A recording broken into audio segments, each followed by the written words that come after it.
बच्चों, हमारे आज का विषय है संधि। संधि शब्द का अर्थ है मेल।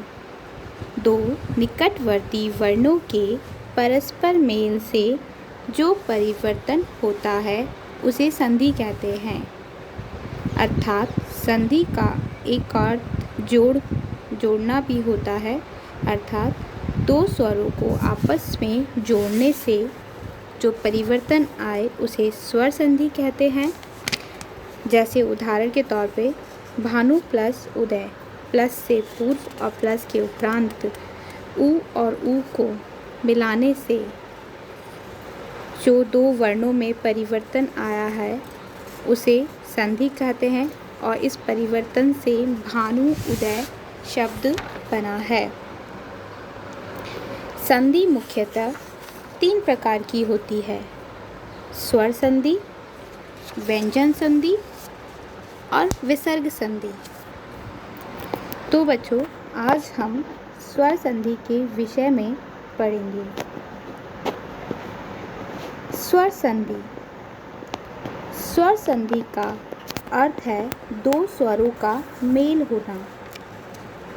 जब पहले शब्द के अंतिम का स्वर और दूसरे शब्द के पहले स्वर से मिलकर एक हो जाता है और उससे नया स्वर बनता है, उसे स्वर संधि कहते हैं। स्वर संधि के प्रकार।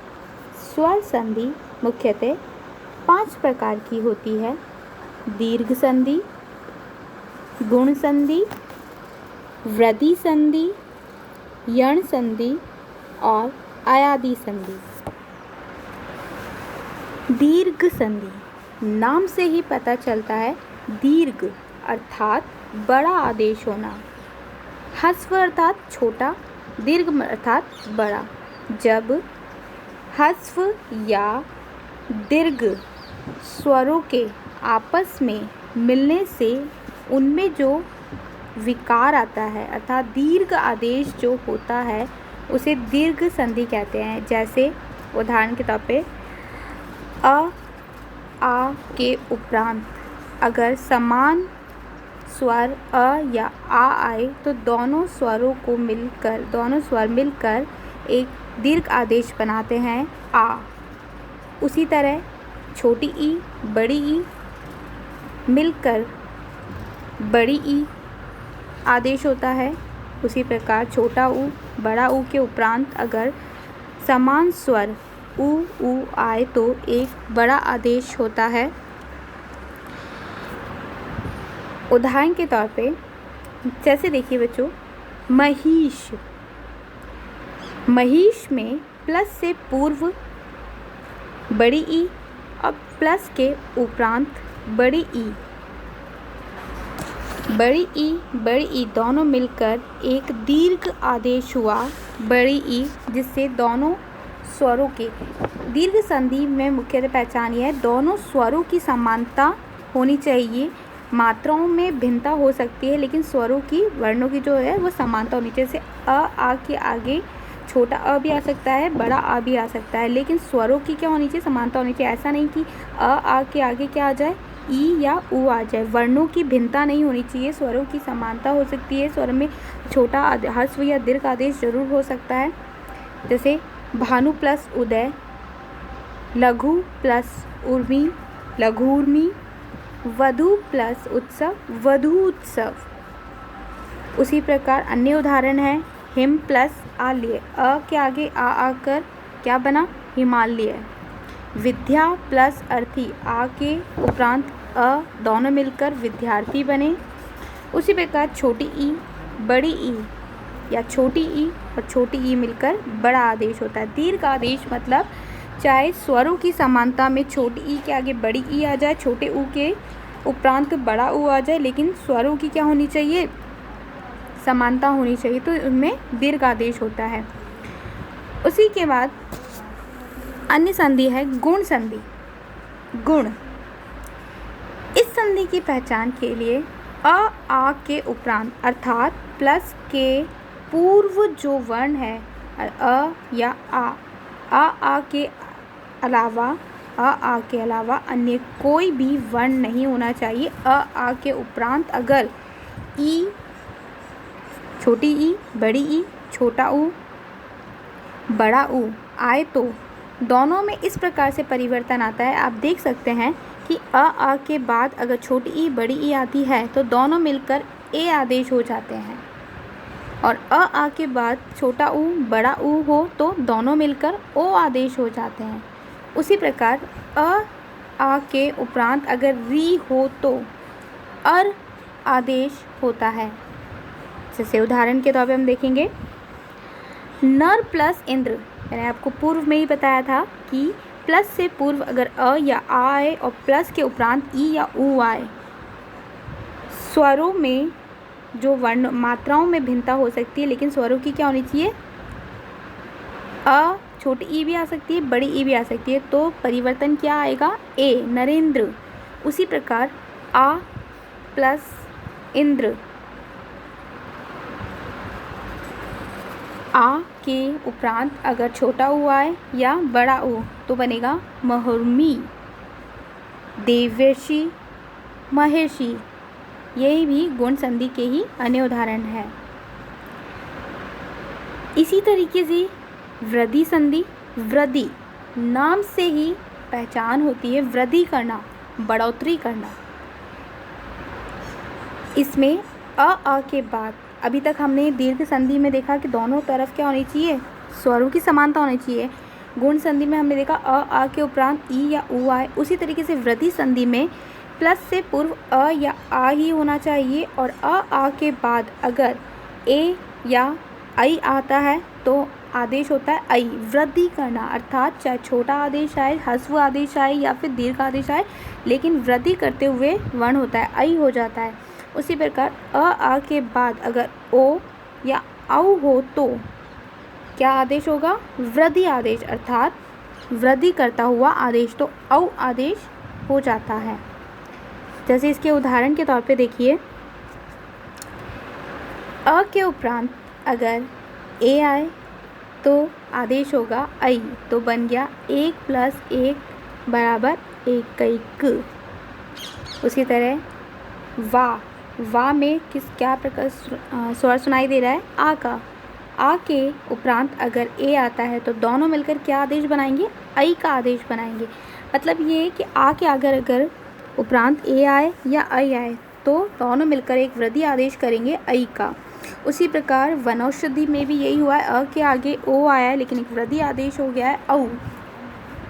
महौषधि आ के आगे, आ के उपरांत अगर ओ आए तब भी क्या होगा, औ आदेश।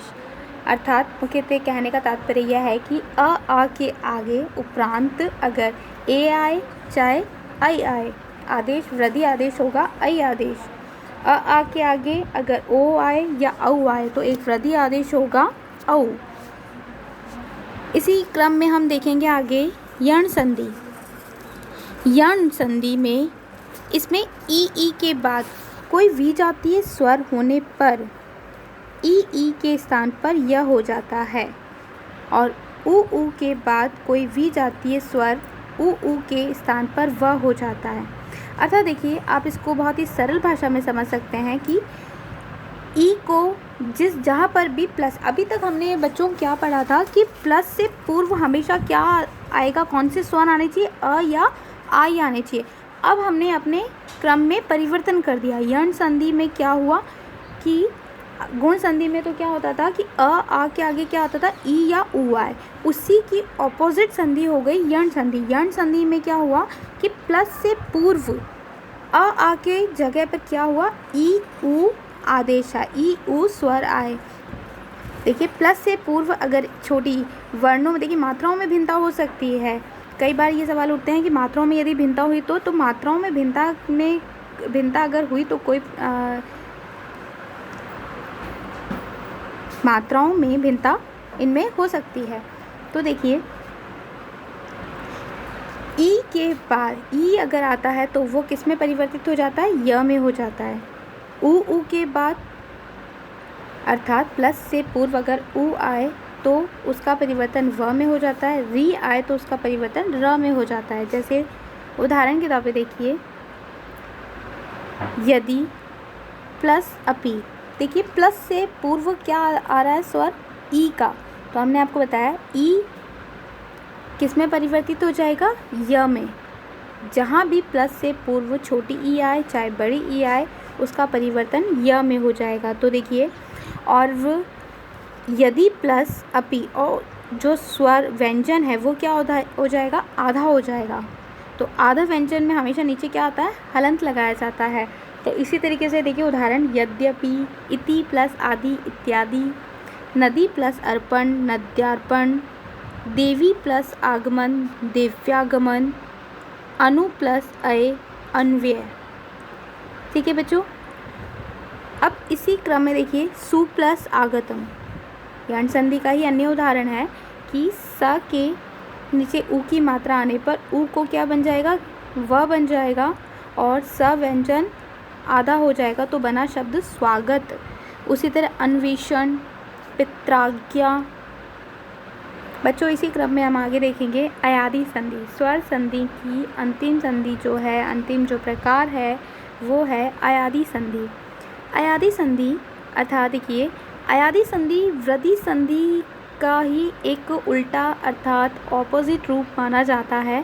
क्या देखिए वृद्धि संधि में क्या होता है, आ के बाद ए ऐ आता है। इस संधि में प्लस से पूर्व ही ए ऐ ओ औ आता है। तो उसमें किस प्रकार से परिवर्तन आते हैं, देखिए अ ए और ओ औ के बाद यदि कोई भी स्वर होने पर क्रमशः इस तरह से परिवर्तन आएंगे।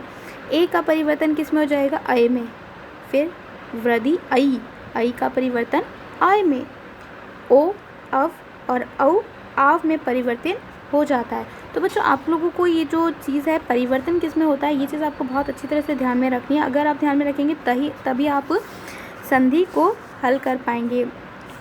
इसकी उदाहरण देखिए अयादि संधि के, ने प्लस अन नयन। देखिए प्लस से पूर्व क्या आया है, ए, तो ए होने पर न लिखा हमने और ए की मात्रा जो थी वो किस में परिवर्तित होगी, अय में। तो अय का कभी भी स्वर की कोई मात्रा नहीं लगाई जाती है। तो हमने न लिखने के उपरांत क्या करा, अगर प्लस के जस्ट बाद में अगर आ की मात्रा होती तो न पर क्या होता, आ की मात्रा लग जाती। लेकिन प्लस के बाद कौन सा स्वर है, अ का, और अ को लिखा नहीं जाता केवल।